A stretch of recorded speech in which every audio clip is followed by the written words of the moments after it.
Live. Here we go. It's me, by myself. Me, myself, I.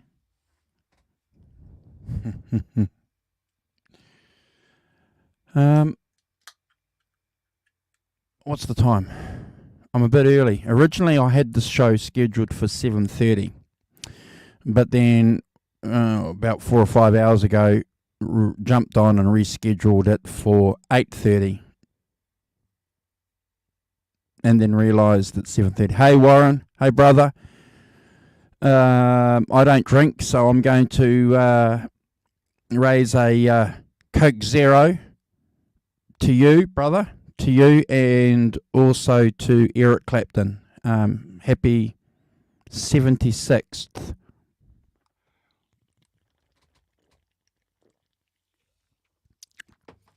Oh my gosh, that's good. So we're all things Eric Clapton this evening. I'm doing this by myself, guys, and I'm going to participate with you in the chat. I'm having a Coke Zero. Yeah, mate, you can't go wrong with a Coke Zero. I'm addicted to the stuff. I love it. So I was having a chat a couple of days ago with a good friend of mine who reminded me about this birthday. Now that was, what's today? Today's Tuesday here in New Zealand, so it would have been Sunday. And I hummed and hawed about organising something with, the usual rat bags that jump on and do these shows with me.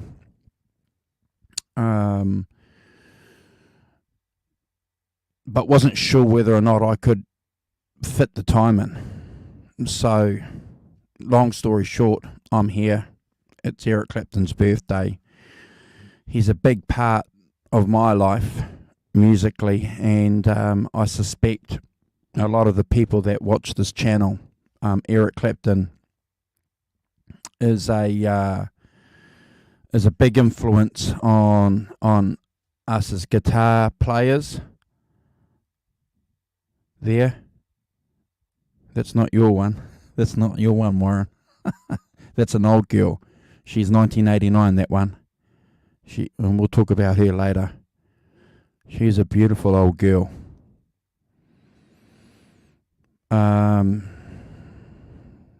If you guys have got a keen eye, so over there is my Firebird in honour of Eric Clapton.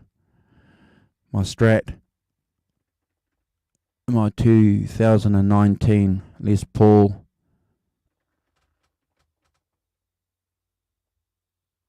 And that's my 2018 ES335 Epiphone Pro.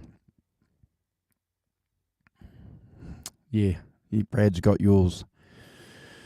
He sure has. Gosh, that was funny. Gosh, and we spoke about that. I put that on his Instagram page and on a couple of Facebook groups, and yeah. Where's my phone? I'll show you. Do you Instagram, Warren? I can't remember. And forgive me if you do. I if I don't know what your handle is on Instagram, if I don't know it, I'm sorry. But just hold on. You can.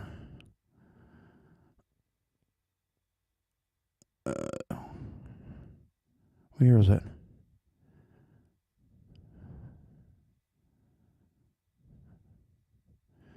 I'll find it.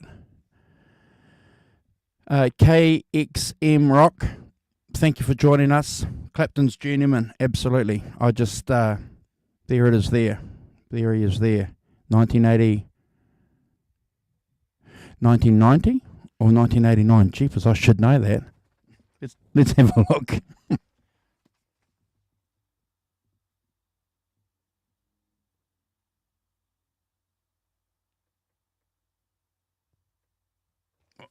Hold on.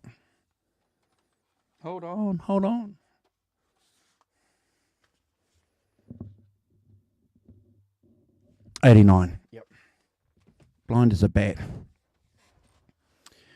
Facebook user, thank you for joining us. Look, I'm just hanging out to talk just a little bit about Eric Clapton, and if you guys want to talk about what Eric Clapton means to you guys as musicians and music fans in general, offer your comments in the chat and we'll talk about them. But for me, Eric Clapton, if I had to nail one influence in my life that made me want to play the guitar, it was Eric Clapton. I just thought he was pretty good. He was the pinnacle.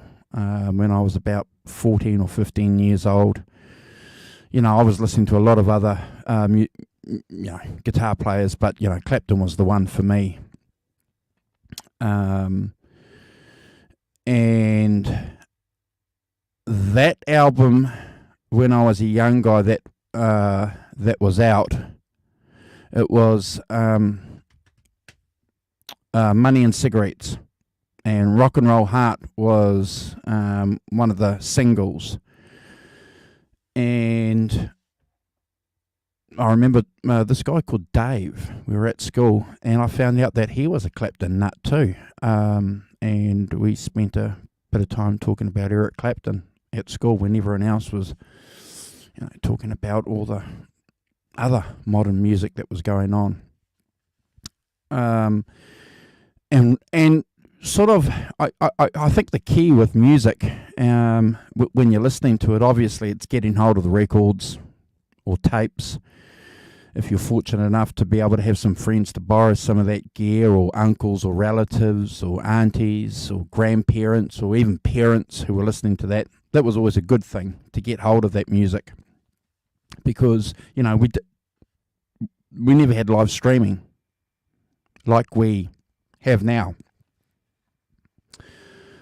which is a wonderful thing. But back in the olden days, we had to have a friend that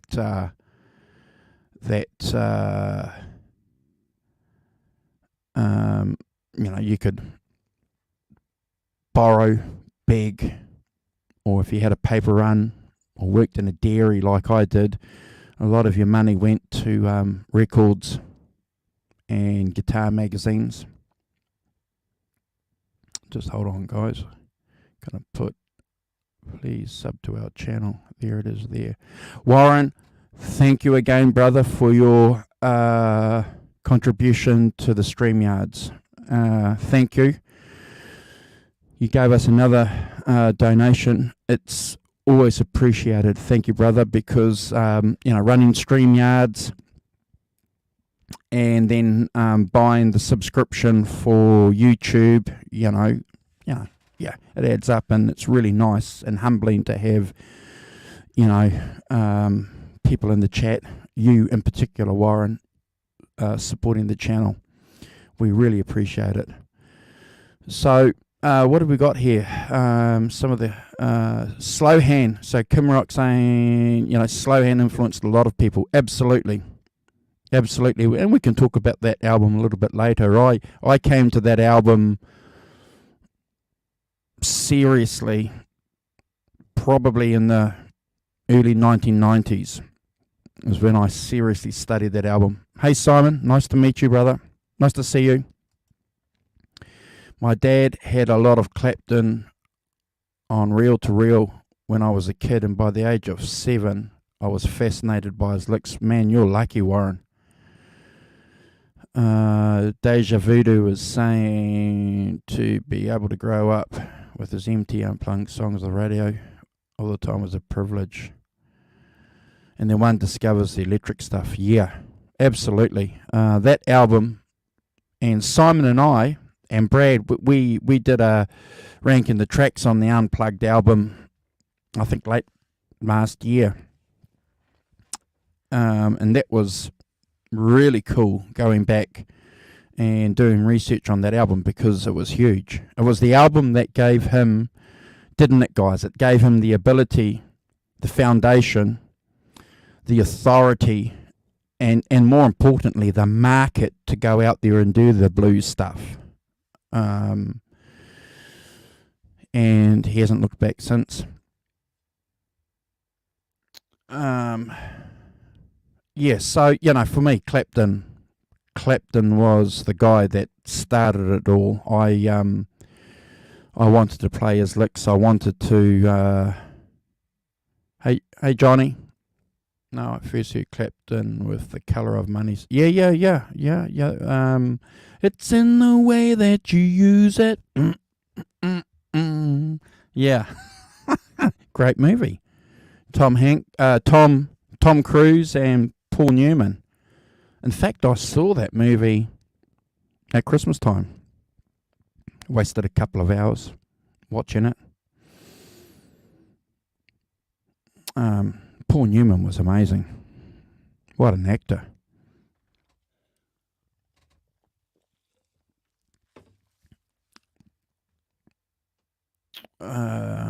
Maintained that reputation ever since. Yeah, you're right, Simon.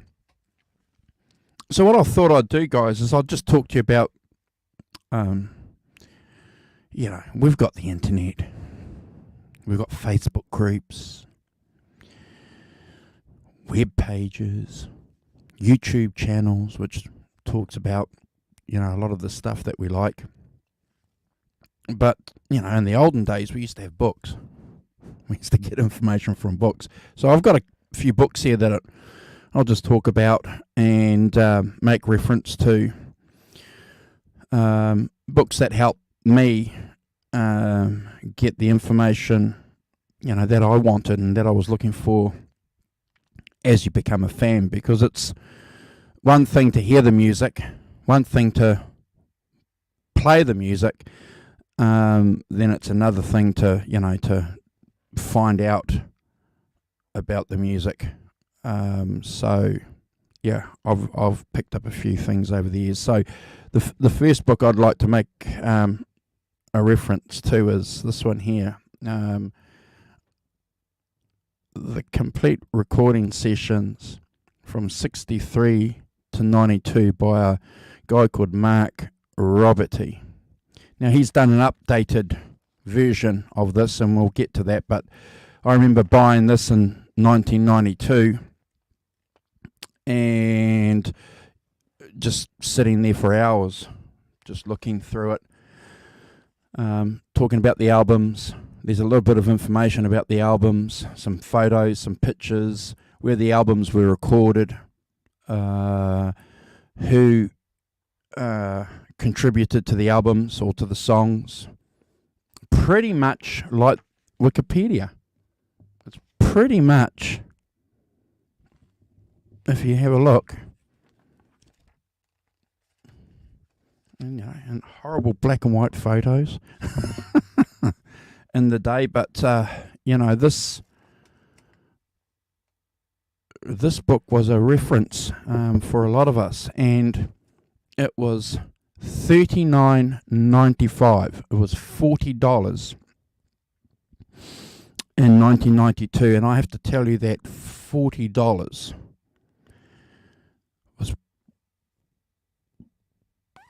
was a lot of money. Is a lot of money now, but back in 1992, I can't remember how much. Maybe 3 times that amount. It was a lot of money. Hey, Arvin. Good to see you, brother. Thanks for joining. I'm just hanging out celebrating Eric Clapton's 76th birthday.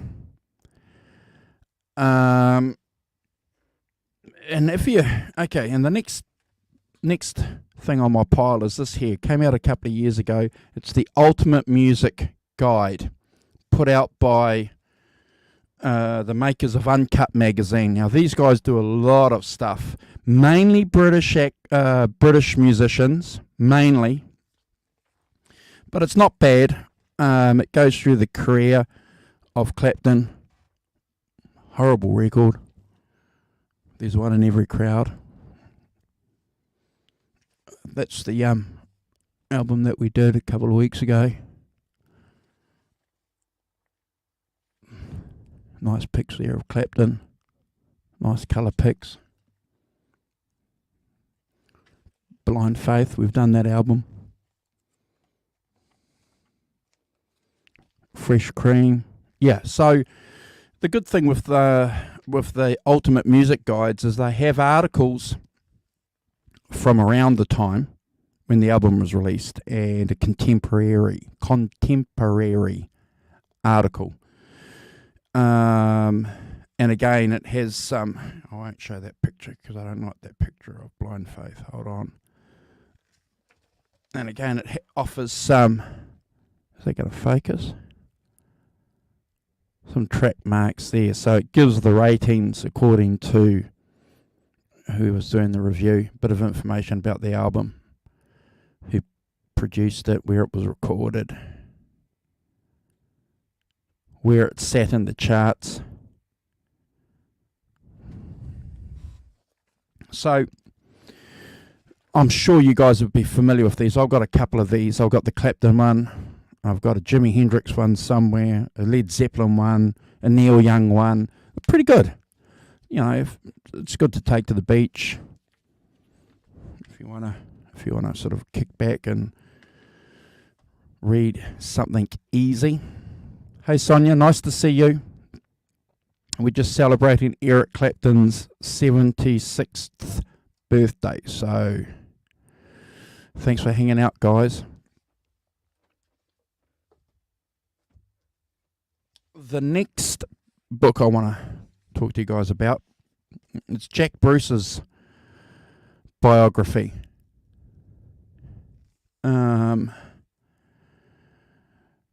This came out.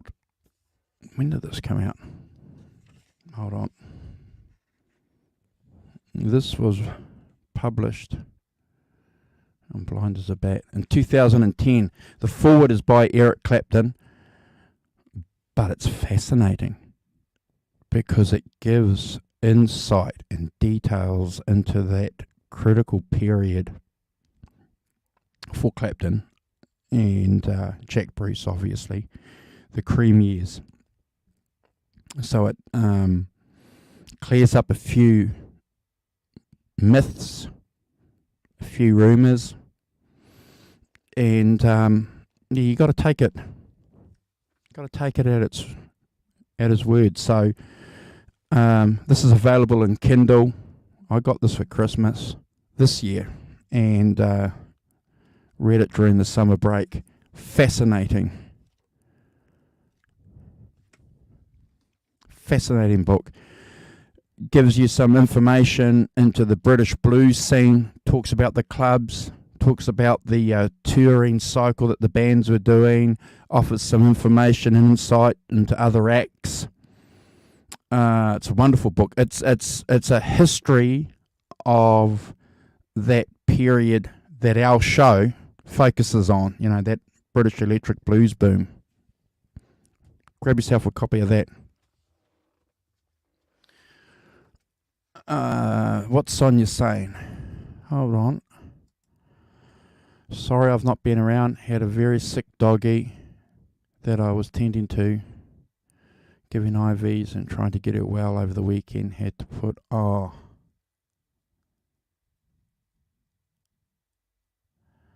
sorry to hear, Sonia. Yeah, sorry to hear. That's always that's a difficult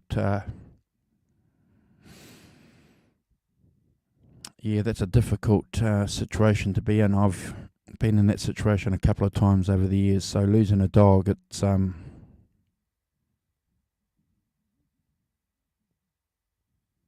a nice time. So sorry to hear, Sonia.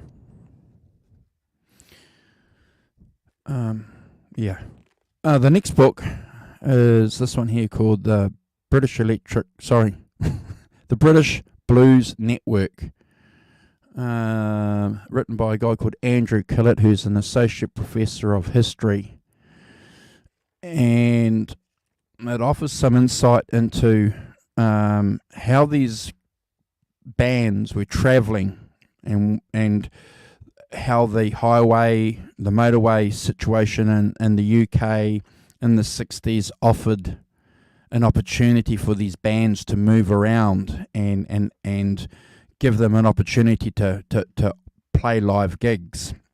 all these little things that we take for granted today weren't always there, having motorways or highways. But, it's more than that. but it highlights, how that was an important part of giving these bands an opportunity. And it talks about Clapton and his role in that. If you can get a second-hand copy of that later on, it's worth checking out. I wouldn't go out and buy a new copy.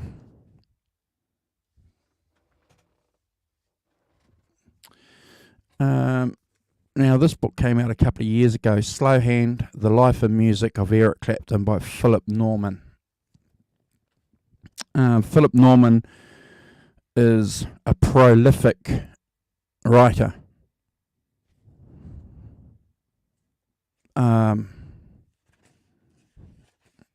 Most of you will know that he's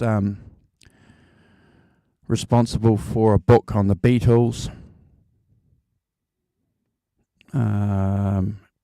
John Lennon. He's written a book on Mick Jagger, Paul McCartney, a couple of books on John Lennon, the Rolling Stones, Elton John. Yeah, quite a few books. It's an interesting book. Cheap as chips now. You can buy second-hand copies. I'd pick it up. It's a gap filler. Doesn't offer anything new at all.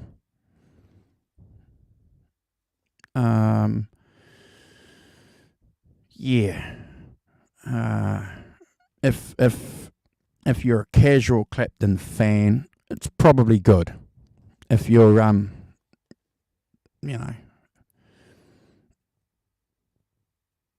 seasoned Clapton fan, it's okay. Worth getting it if you can get it for a couple of bucks.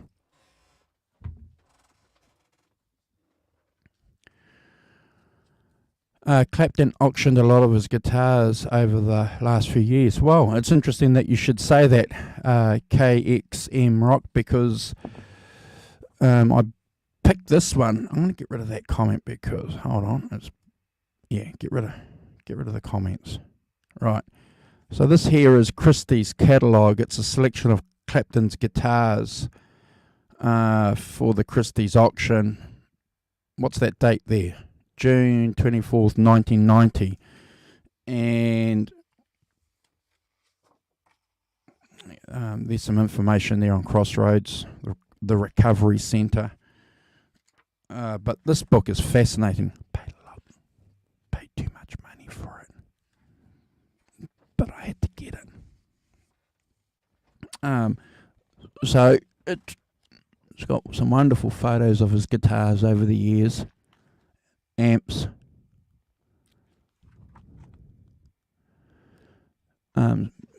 detailed information on some of the rigs,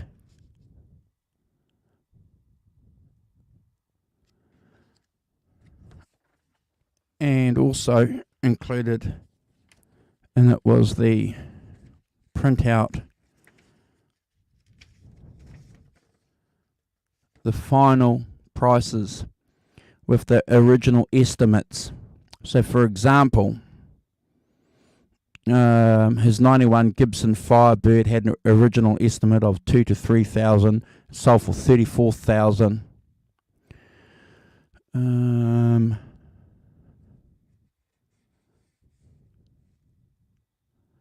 It's 96 Fender Stratocaster EC Signature Black, estimate of 6,000, went for 52,000. A 90, so where's the big one? A 58 Explorer estimate value. Well, it doesn't have an estimate value, but it went for 120,000. Yeah. And here we go. Brownie 56 Stratocaster had an estimate of 80 to 100,000, went for 450,000. Where's Blackie on here?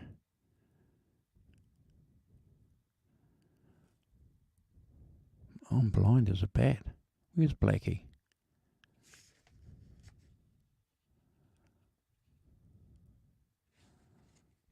Okay, somewhere on there.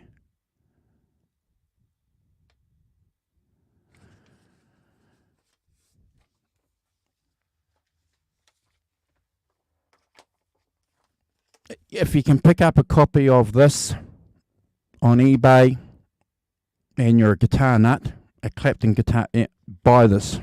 Get it. It's fantastic. If you guys are regular viewers of the shows that we do, and if you've seen some of the shows when we've had Steve Anderson on and Kurt on, and they show some of the Japanese books that they pick up that has a lot of information on Eddie Van Halen's guitars, this is Clapton's version of one of those books. Does that make sense? So many guitars. Yeah, you're right, Sonia. Yeah, and he's auctioned more in the last 5 years. That's correct. You're right, mate. And it all goes to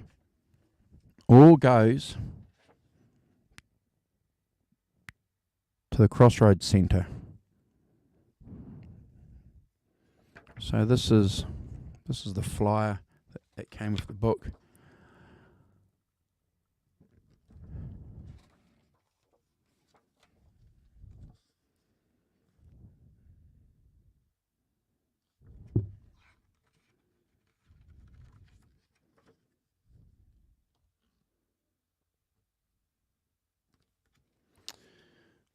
So I think we have to remember that, don't we, guys? You know, that Clapton puts his money where his mouth is. He provides, treatment for people with addictions that can't afford it, and from all accounts, the program that they offer is pretty successful. So. Good on Eric Clapton. Okay, so I mentioned earlier Robert E's book about the recording sessions from 63 to 92. So he updated these a couple of years ago. So this is Volume 2, the latter years, 83 to 2013. And part 1, which is 63 to 82. So it's pretty much like the other one. You know, it's got information there on, for example, what was he doing? What was Clapton doing on November 1968, November the 1st, and November the 2nd, he was playing at Madison Square Garden for a fee of $20,000 plus 60% over $40,000 with a potential gross of $106,000, and that was with Cream. And the set list was White Room, Politician, I'm So Glad, Sunshine of Your Love, Crossroads, Train Time, Toad and Spoonful. So yeah. Gives you all that background information. Can we do some more stream ranking Clapton album? Yeah, that's the plan, brother. That's the plan. We're doing live Cream, Volume 1, which is hold on. I'll get it for you. Hold on. Live Cream, that album there.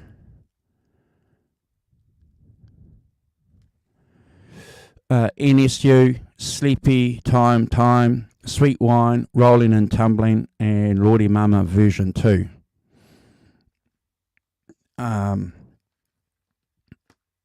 it's important to talk about that album, because that album offers a good example of the jamming that we talk about on a lot of the shows that a lot of these guys were doing at the time, and this is a good example of it. You know, you've got the bass over here doing all this kind of stuff. You got Clapton over here, and you got Ginger Baker in the middle, and it just comes through in the mix wonderfully. Vietnam era.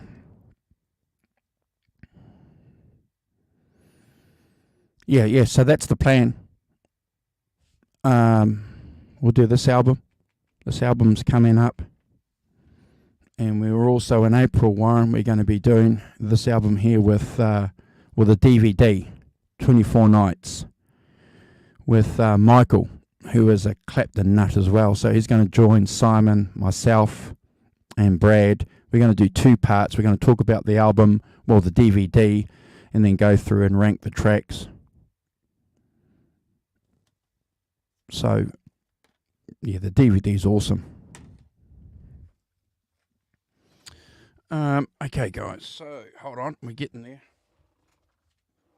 So, the next one I want to talk to you about is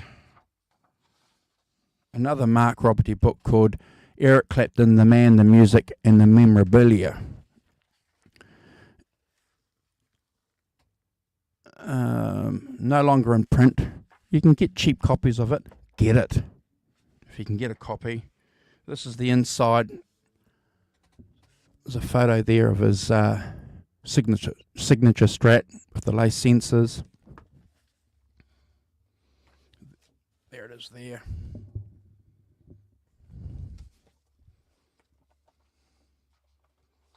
Fantastic book. Lots of coloured pictures.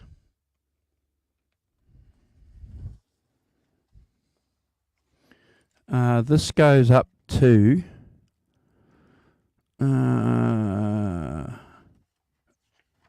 this album, 1990. So you can get cheap copies. That's the book there. I'll hold it up for you.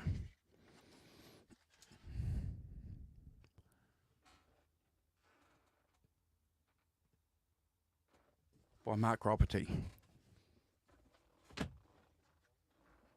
2010, Chris Welch, who is a British music journalist, he's been around for as long as these bands. In fact, he broke the story about Cream being formed. Yeah, I'm pretty sure it was him. Anyway, he came out with this book here called Eric Clapton, The Ultimate Illustrated History. Came out in 2010. It's not bad. It's pretty good. Again, full of photos.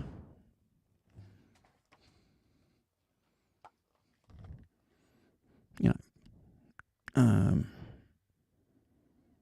posters from tours.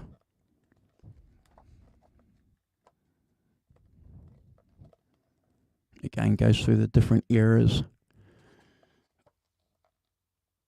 By a reputable scholar, music scholar. So I think there's an updated version of this. I'm pretty sure there is.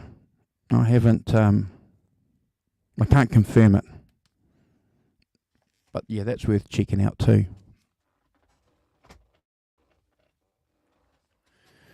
Clapton likes that TBX. Yeah, absolutely. There it is. Hold on. Yep, that's on there. And it just makes a Stratocaster into a different guitar when you kick that in. And Warren will back me up on that because he's got one too.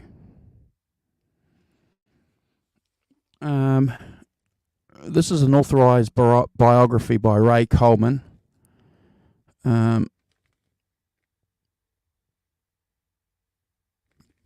90. Hold on, guys. When did this come out? 94. So just before From the Cradle. This is pretty good. You can get paperback versions cheap too.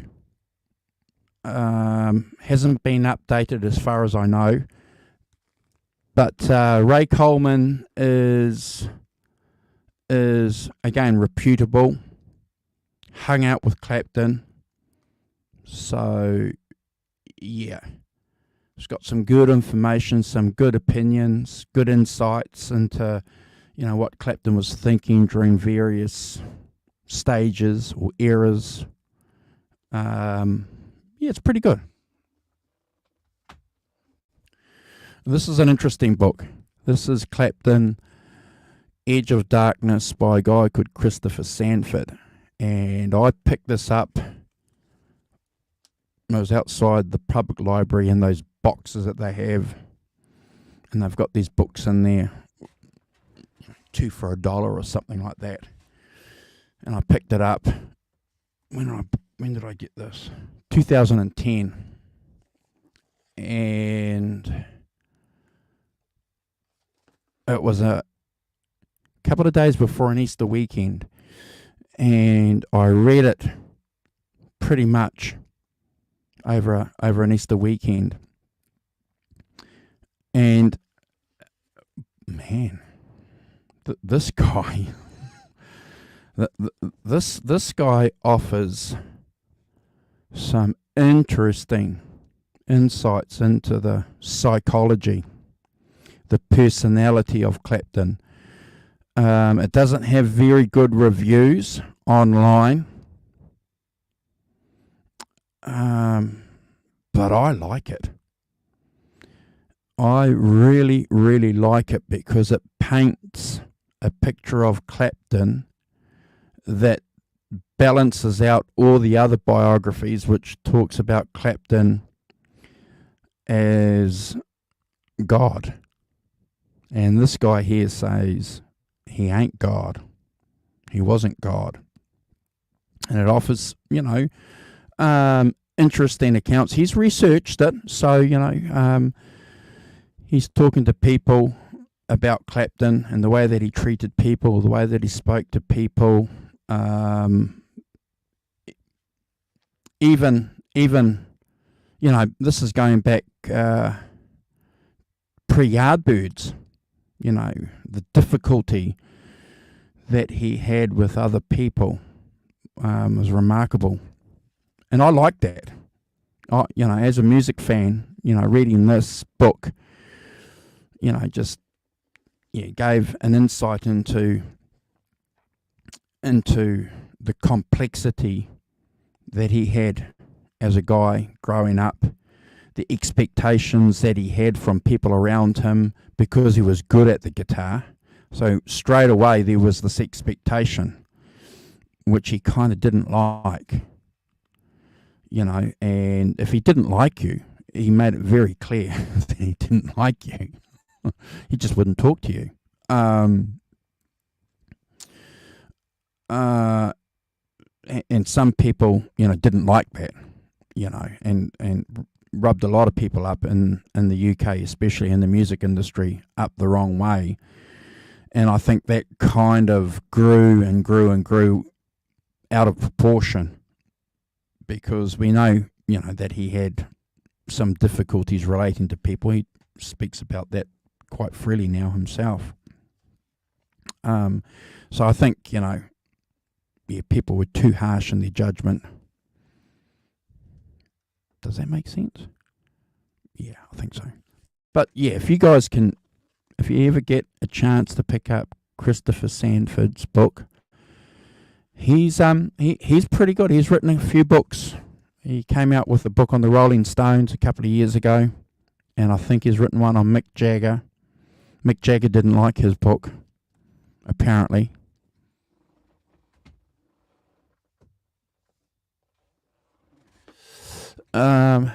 This one here, when did this one come out? Motherless Child, the definitive biography of Eric Clapton by a guy called Paul Scott. The great thing about this book is the cover. Now that's about it. And the back cover. Nice picture. Eric Clapton there, mid-70s with black hair. It's a piece of junk.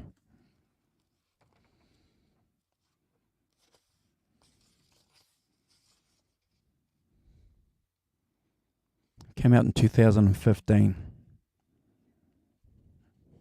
I was really hoping that this book here was going to offer something. And when it called, look at that.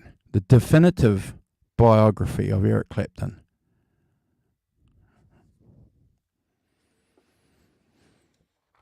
If you can buy that for 50 cents, I wouldn't spend $1 on it.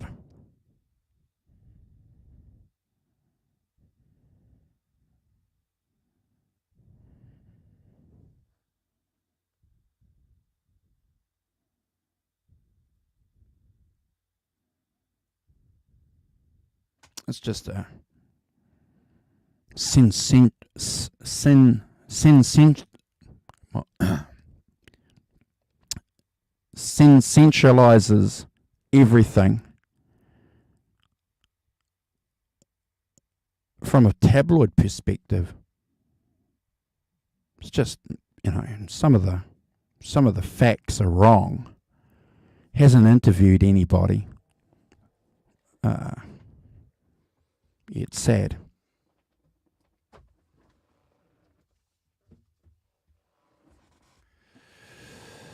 I'm back. Oh, g'day, Simon. Yeah, so, do yourselves a favour and, skip that unless you can buy it for 50 cents. And, look, I suppose you have to grab his autobiography. If you want to really understand Eric Clapton, you got to read his autobiography. I think it's it's outstanding. I've read it a few times. I use it for prepping for some of the shows that we do. When did this come out? 2007. And this was a big deal when it came out. This was everywhere in a couple of the bookshops here in Hamilton. Complete Clapton, I think, came out at the same time. So there's a CD cover. You guys might be familiar with the CD cover with that same picture there. Wonderful, wonderful picture on the back there from the Journeyman tour with his Armani suit and guitar strap.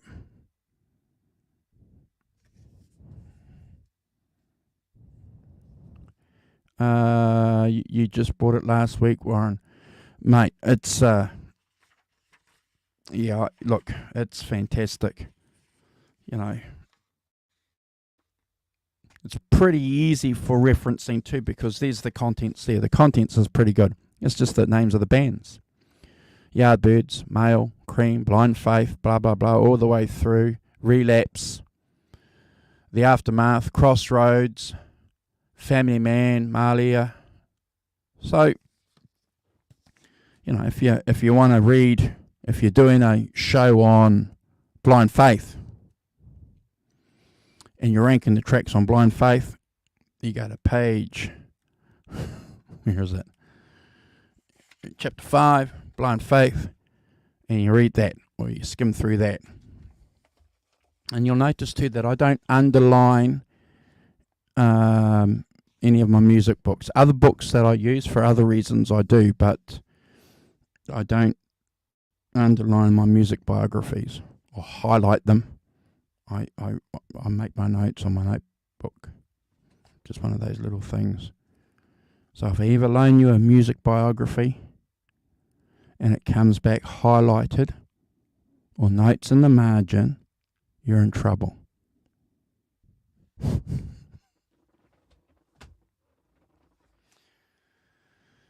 Neil Young's Waging Heavy Peace, I've got that over there too. There are 3 biographies you have to read. Neil Young, Eric Clapton, and also, this is off topic, but Life by Keith Richards.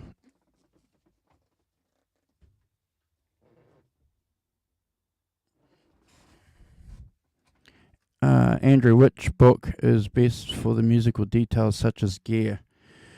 Look, Simon, we don't have a lot of that information. So there's a little bit of it in his biography, but not enough. There's not enough. It's, I think, all told, the bits and pieces probably come to a page. I would recommend getting a copy of this, the selection of Clapton's guitars sold at the Christie's auction. That's pretty good. And unfortunately,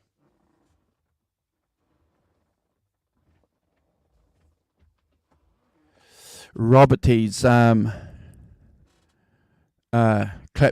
Day by Day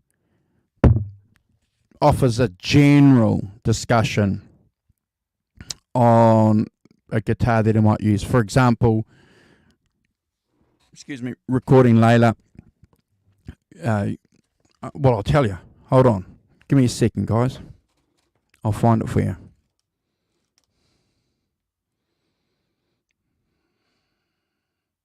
'66, 1970. Okay, so 1970 Part 2, Derek and the Dominoes.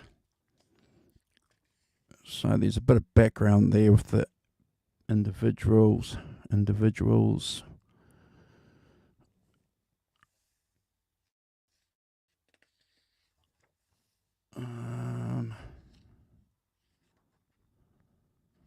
Okay, it doesn't offer anything other than Brownie was used or Blackie. That's about it. It doesn't even talk about the amps or anything like that.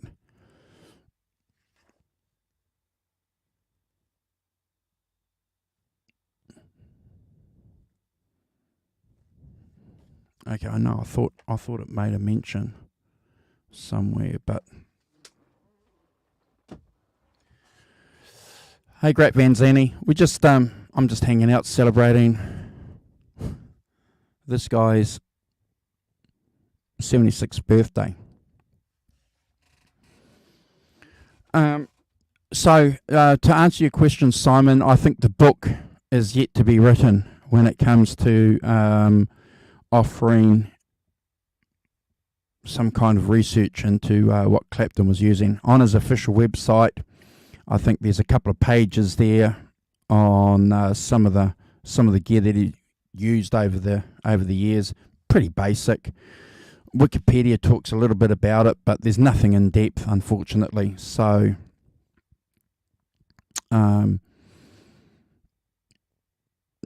yeah, maybe that's coming. You know, maybe it's another generation of fans. But again, how will they get that information unless Clapton sits down himself and maybe when he does the revised version of his biography, maybe he's been doing that for the last year.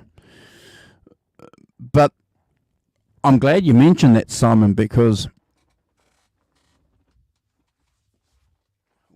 when you get books like this, you know, the Rolling Stones, all their instruments from stage to sound by these guys there, Andy Babuch, probably pronouncing it wrong, and Greg Provost. It's fascinating. You know, talks about everything. Photos of the gear, the guitars. Yeah. So, if you're a Stones nut, and they've also got a Beatles version too. So, if you're a Stones and Beatles nut, you've got that information. But Clapton, no. And you know, it's one of the reasons why, you know, we do this show, because you'll notice when we talk about an album, we'll try and talk about some of the gear in relation to that album or that era that we might know about, you know. So we try and get that right, or offer what we think might be a general consensus, because, you know, you can jump on the internet and someone's going to tell you that he was using this and using that. And that's okay. Got to use your ears too.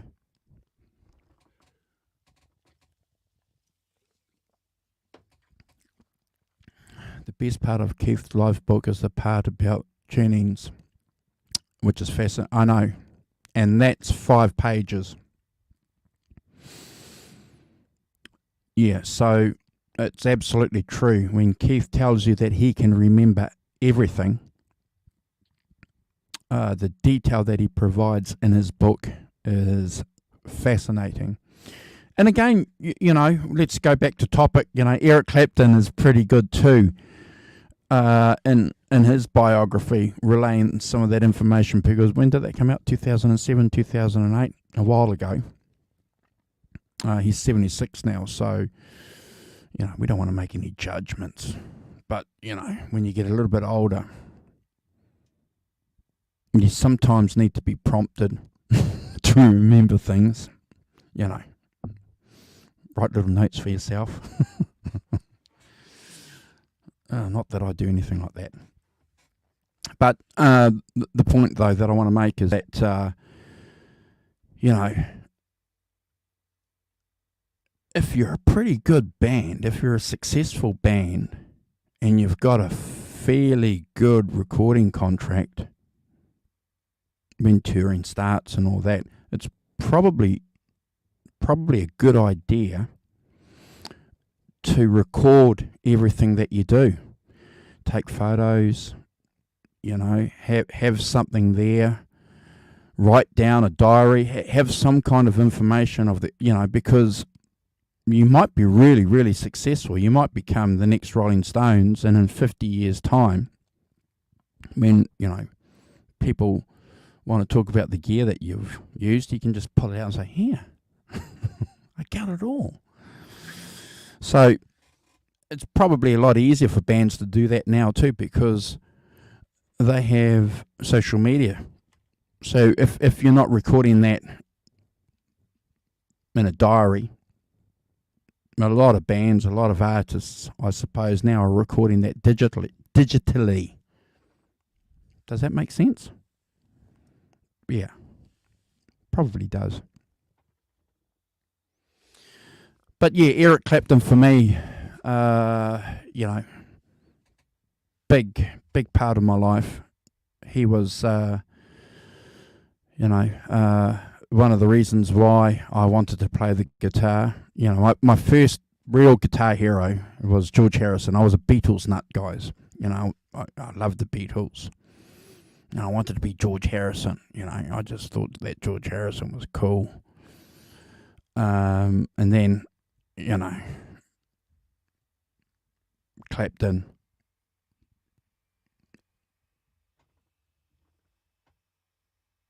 Eddie Van Halen around the same time. They were the big guns for me. And still is today. I was again having a conversation with a friend on Sunday who reminded me about Clapton's birthday. And we were talking about the different eras of Eric Clapton, and I said to my friend, did they want to participate on this, get together? Because he's a local guy, and it's not Carl. He didn't want to, and it's understandable, because that meant coming over to my place and hanging out with me for a couple of hours. Anyway, so we were talking about eras of Eric Clapton, and he's one of these guys that thinks that Eric Clapton ceased being significant after Cream, and I've always known that, and I know that he likes to push that button when we get together and we talk about music, and it's a button that gets a good reaction from me, because while he might joke about it, he's sincere. He actually still believes, he deep down, he believes that Clapton's only significant up until 1968, 69, and after that, just won't, acknowledge Clapton at all. I I can't understand it. I don't understand it at all, because I just can't. I can't. Maybe you guys in the chat might be able to help me understand. But the Layla album's fantastic. They went on and did Ocean Boulevard, Slow Hand, Another Ticket, which doesn't get a lot of love. Hitchhiker's Guide to the Galaxy. He did that album, played some awesome guitar on that. Money and Cigarettes. I like that. August. This album here, Journeyman. Then, in the 1990s, he comes out with From the Cradle, the Unplugged album, the Crossroads gigs, which are all on DVD, the Cream Reunion, the gig he did with Steve Winwood. It's that stuff's gold. So, I don't understand it. What are you guys saying here? Deja Voodoo. The mind can be surprisingly robust, and the memory places still functional. But many of the era, of course, we're not so lucky. But both Eric and Keith were hardly mere mortals. Yeah, of course. We shouldn't judge other by my own standards. That's Simon. You and me both. Hey, bro. Hey, Carlos. Hey. Carlos. Been a long time, man. Happy birthday, Eric Clapton. Yeah, I know you're a Clapton nut too. 76. Surprisingly quiet on social media during the lockdown period, which is interesting when you consider a lot of other artists have been out there talking. We haven't had anything from Eric at all. There is talk of a get-together or a gig at the Royal Albert Hall soon. That'll be interesting to see whether or not that actually goes ahead. Simon's probably the best guy to keep us informed, because he's our reporter on the ground in the UK. He's our European correspondent on assignment in the UK. You like that, Simon? You can say that you're on assignment for the British Electric Blues Show. Wow!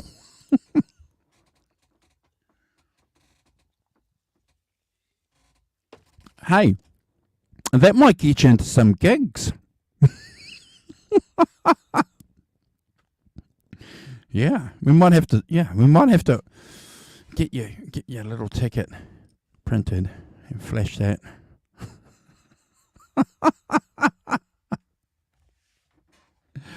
I think it might work.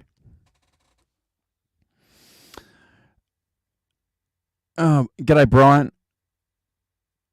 True, that's why there's on assignment.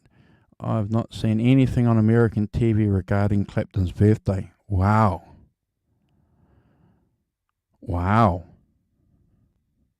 No sign of gigs. Okay, so Simon's making that. There's no sign of gigs from the UK. They were talking about it.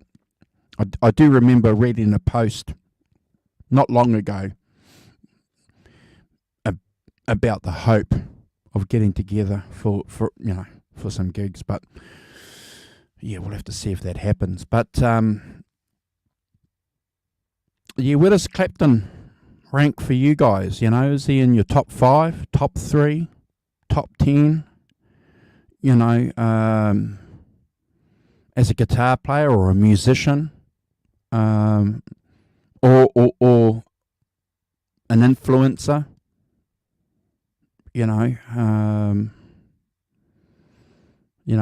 We talk about this all the time on the shows that we do. One of the reasons why, we have a lot of respect for Eric Clapton is that he, right from the word go, said that he was influenced by Robert Johnson, B.B. King, Albert King.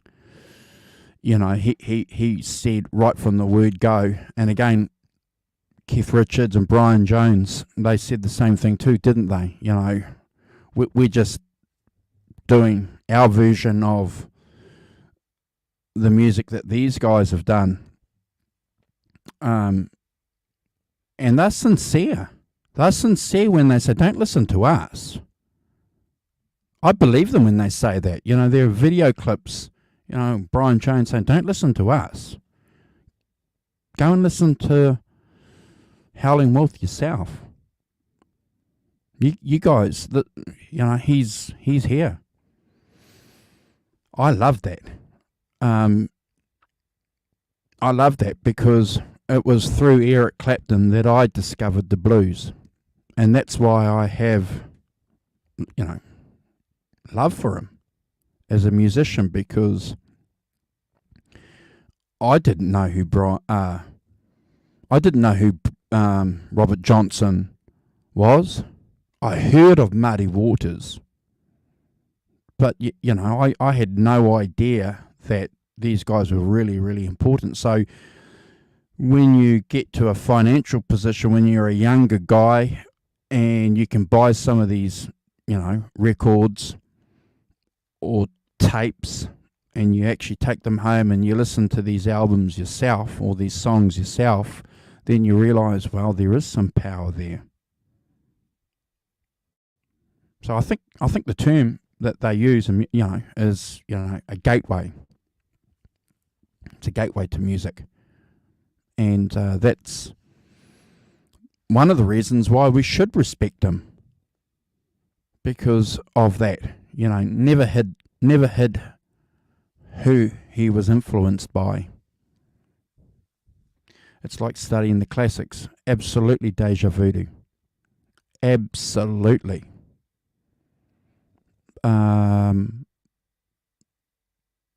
Yeah.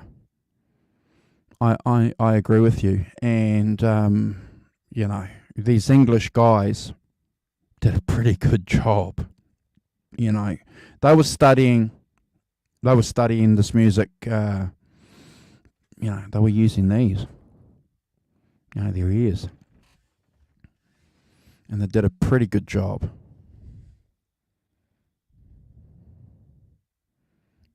Yes, Arvin, yeah, pretty a glamorous gig, Simon, European correspondent. And I mean European as in Europe, the continent.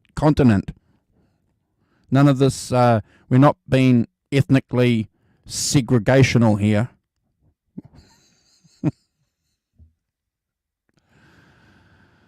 Learning from history. Yeah, absolutely, Simon. And I think, we talk about this a few times, don't we, when we get together and hang out, and when we've got Brad and Kurt on too. We talk about our responsibility as organic fans, and we're offering our opinion. We're laying something there for something else, to build on.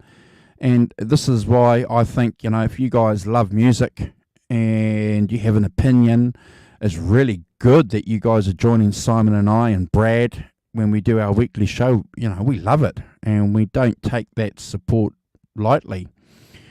But jump on YouTube and talk about this music yourself too, or come on our show and spend an hour. We'll bump any planned show we have for anybody that contributes to our chat that wants to come on. And just, as Simon loves to say, everybody has a story.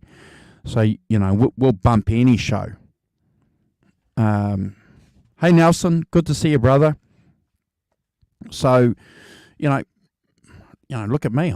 I'm just here for an hour, sharing some books, talking about Eric Clapton with you guys, and I love it, because, music is a big part of our lives, isn't it? And without it, we wouldn't be the people that we are. So, and these guys are getting older, and girls.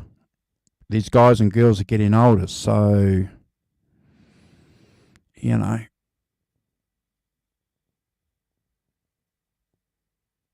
yeah, rock and roll, yeah, rock, Paul McCartney, Ringo Starr. Hey, some of you guys will know this, but I went and watched the Mick Fleetwood tribute show at the movie theatre a couple of days ago. Music celebrating Peter Green's life. Fleetwood Mac was fantastic. But anyway, the drummer backing up Mick Fleetwood was Zach Starkey, Ringo's son. Man. Boy, first of all, he looks like his dad. Wow. And he can drum. You guys have to check that out. I think in the UK and America, I think it's available. If you go to mickfleetwoodandfriends.co or something, or .com, Mick Fleetwood, check it out. You can subscribe to the live stream, which is going to be available. I think you pay for it, and it's available in April. I might even, yeah. And if you like this kind of music, if you like Fleetwood Mac, if you like contemporary cats playing that music, check it out. It's fantastic. And when my co-hosts have seen it, we're going to do a show on it. We're just going to talk about our opinions. There are some bloody good surprises. I don't want to give it away. In fact, I'd love to talk about it now, but I won't give it away. But yeah, go and subscribe to the release, or the live stream or whatever, and watch it. You'll be surprised, I'm sure. What are you guys saying here? Brian saw Muddy Water. Oh wow! I saw Muddy Waters play at the Waikiki Shell in '78. My parents took me when I was just 16. Wow.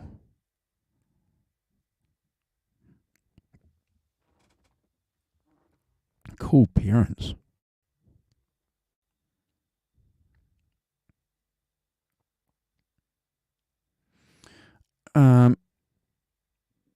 While we're talking about Muddy Waters, check out the Muddy Waters and Rolling Stones DVD.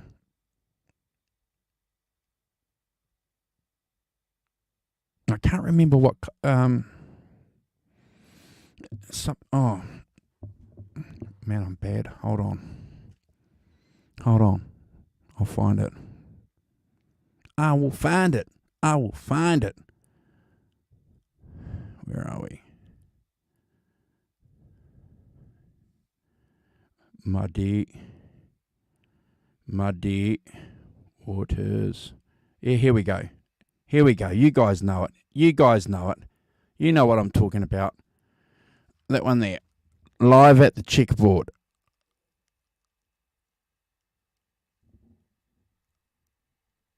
'81, in the middle of the Mammoth American tour, the Rolling Stones go to Chicago. Wow. If you guys haven't seen this, it's fantastic. Keith gets up to go on stage, and so they walks on the tables to get on stage, and the stage is just like this little stage, exactly the opposite to what the Rolling Stones were performing on that '81 tour, but exactly the stage that all those blues clubs would have been from the 50s, onwards, jammed in there, playing away. And you can just see Ronnie Wood, Mick Jagger and Keith, the way that they look at Muddy, it's with complete admiration. I'm sure there's a couple of times there where Muddy's looking at these guys thinking, I won't say it.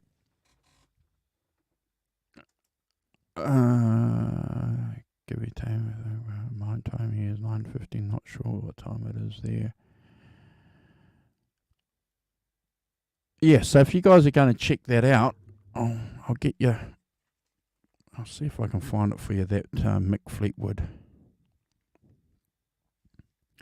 Mick Fleetwood and Friends. Here we go. Here we go. There it is there.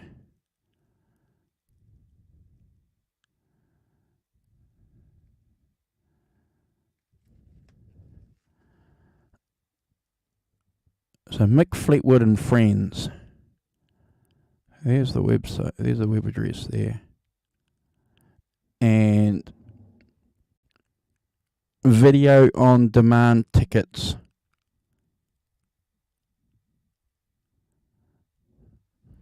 Check it out. Might cost you $20. Whatever it is for a ticket. If you went to the movies, that's nothing. Make some popcorn. Grab a Coke Zero.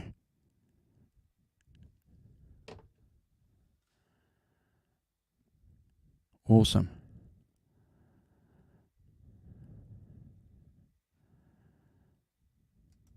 Yeah, Brian.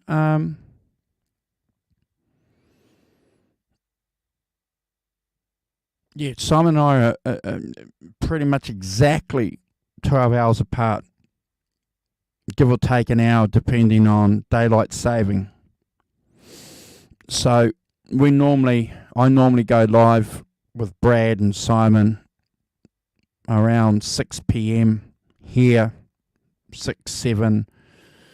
It's 8:30 p.m. here now.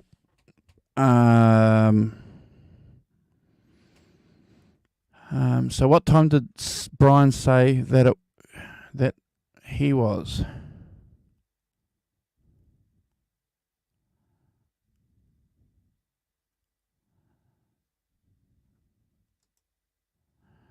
I'm supposed to be on Stafford's show too. Going to talk about my Jamie.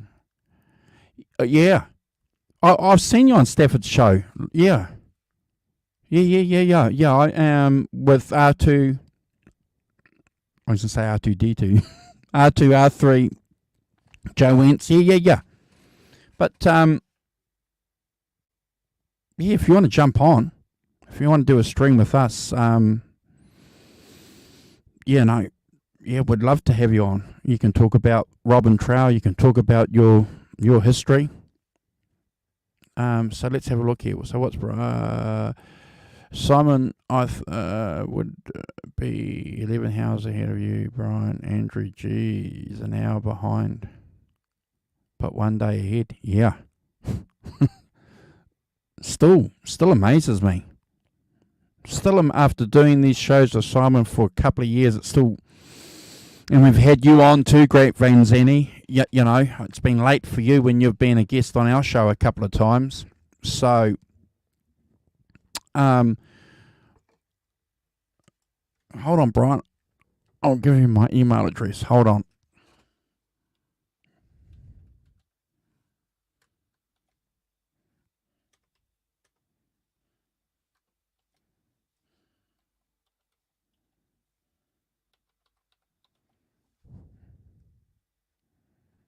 Can't type.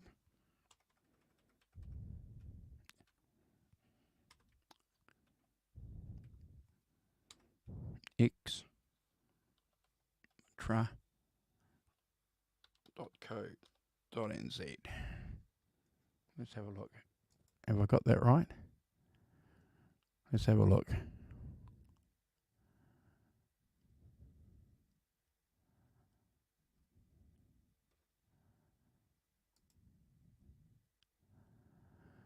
So what about I still don't know what time it is in Brian. Yeah, what day and time are you guys on next? Well, look, I suppose, Brian, if you flick us an email and we can have a chat there, because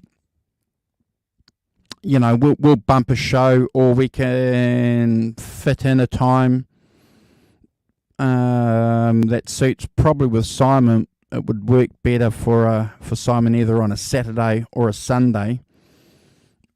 I don't know how.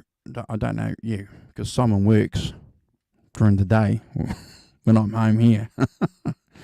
You might be able to skive away for an hour or so. But flick us an email there. Oh.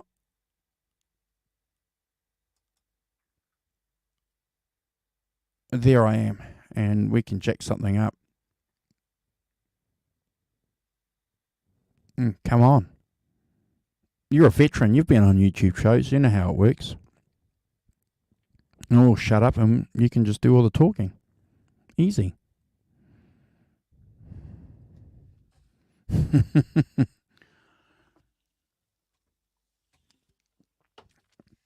Don't forget, guys, to share this channel, please. We're on 485 members. End of April, we do a draw for a Van Halen t-shirt. I don't know how we're going to do that. I've been given a couple of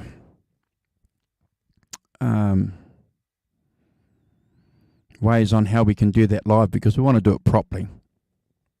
We want to make sure that it's done properly. But yeah, we'll do a live draw, and it's easy. You just pick a t-shirt in a size from the Van Halen store. Tell me what it is. We'll pay for it. Give us your address, and the Van Halen store will ship it to you. Easy. Best time for me is around 6 p.m. my time. Oh, wow. Okay, well, that's cool. Yeah. If you want to come on, have some guitars handy. If you want to talk about guitars, we're all about guitars. Yeah. And yeah, you can tell us about certainly Robin Trower. What an experience that would have been.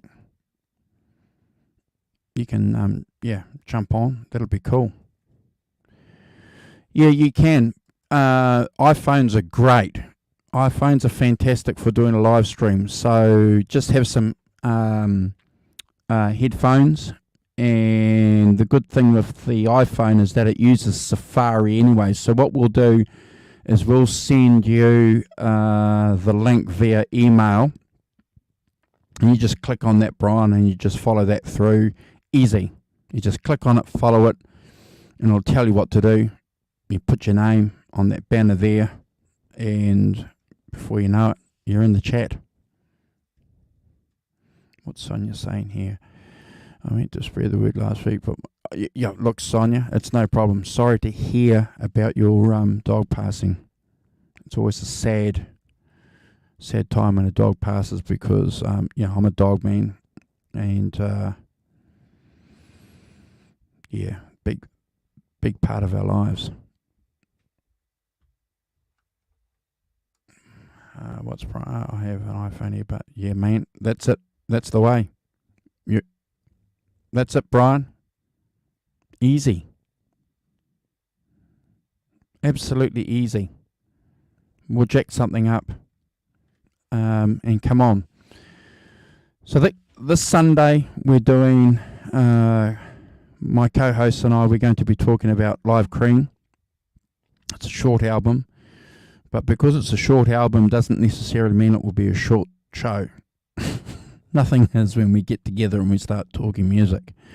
But I think it's going to be an important show, because we're going to be discussing a band and its jamming.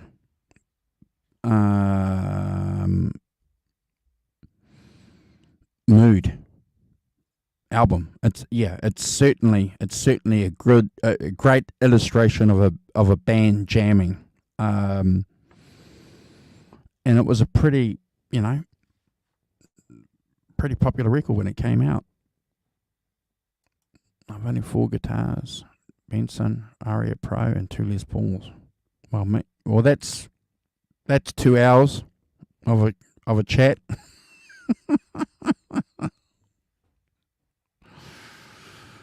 Yeah. So what's great?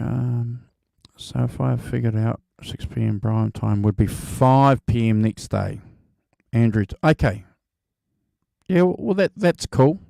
Thank you, Great Vanzini. You are a legend. So that would work.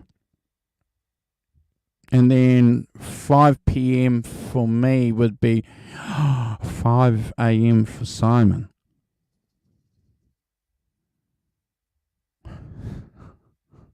For the European correspondent of the British Electric Blues Show.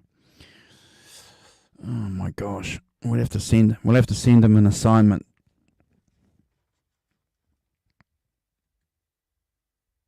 I had a couple of years ago, you George Benson fans, I bought the George Benson Fender amp, his signature amp, the 40 watt, the 40 watt amp that they did. I don't know why I bought it. I was going through this Fender clean phase when I had my Telecaster about 5 years ago. It was a nice amp.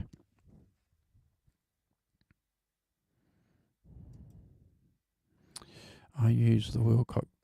Yeah. I'll do that too, Sonia. I use that as well. That's great. Where is it? If you go here to your clock, there it is, and you go to Will Clock, there it is. Yeah. Technology. All right, guys. Thank you for hanging out with me. It's been a pleasure. Thank you for joining me as I just went through some books that I think are worth picking up if you're a Clapton nut. You can pick them up cheap on eBay. You don't need to spend a fortune. And it's always good to have some books, in your bookcase to reference. I like a lot of us, I suppose, we have them on Kindle too, but nothing like having the book in your hand. Yeah.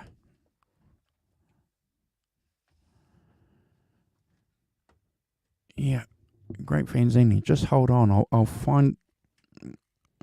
tell you the amp that I bought. George Benson Fender amp.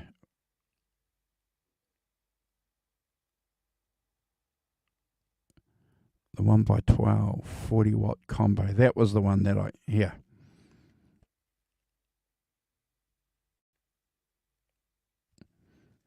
that was the one that I bought.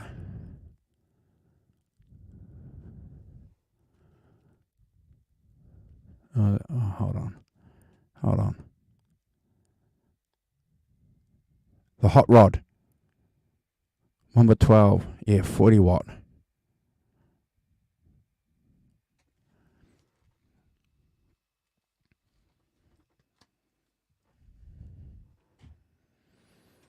Oh, thank you, Brian. Please,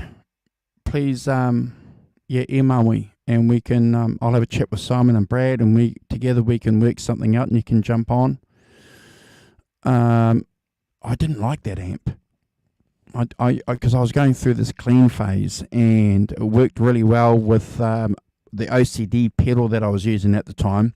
It worked really, really well, but it's what happens when you buy things on a whim.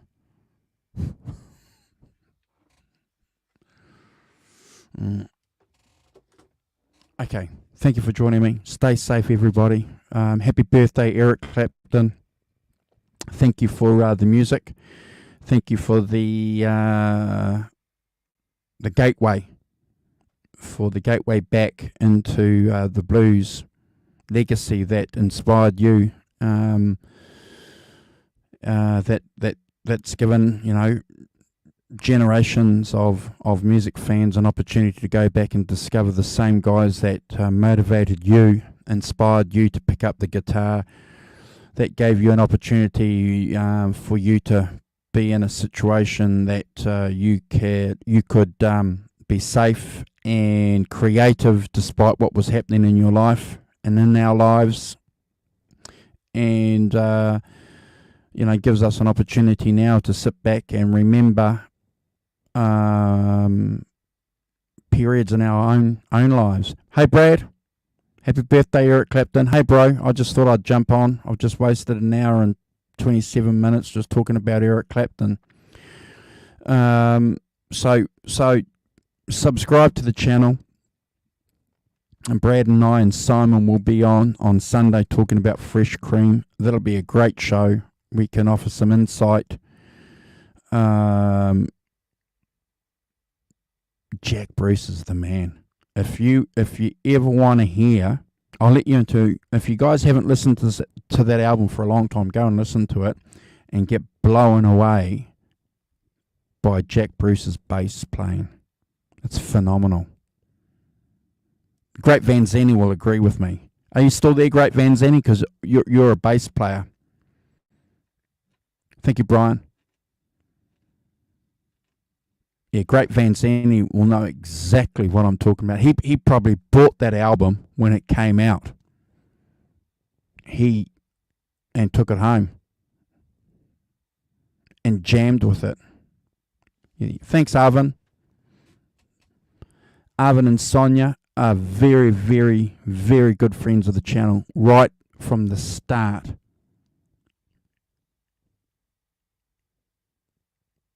Right from the start. Foundation members. When we do some badges, when we get some badges made and we post them out, you can wear those badges with honor.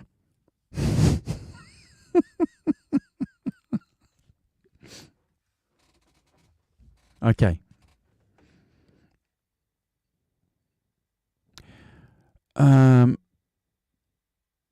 Yeah, okay. So I just asked Great Van Zanny a question. Hold on. So I am. Yes, he was influential as EC. Indeed, we had it. Okay, yeah. So, yeah, Jack Bruce. Just, yeah. Brad, I want to ask you a question while it's in my mind, in case I forget it. So how would you today, now as a guitar player, play with a bass player doing all the stuff that Jack Bruce does? Would that frustrate you or confuse you or upset you because you were playing with a bass player that was doing all the stuff, or would it inspire you? I've read various accounts where guitar players have offered different opinions on playing with a busy bass player. We can talk about that on the show.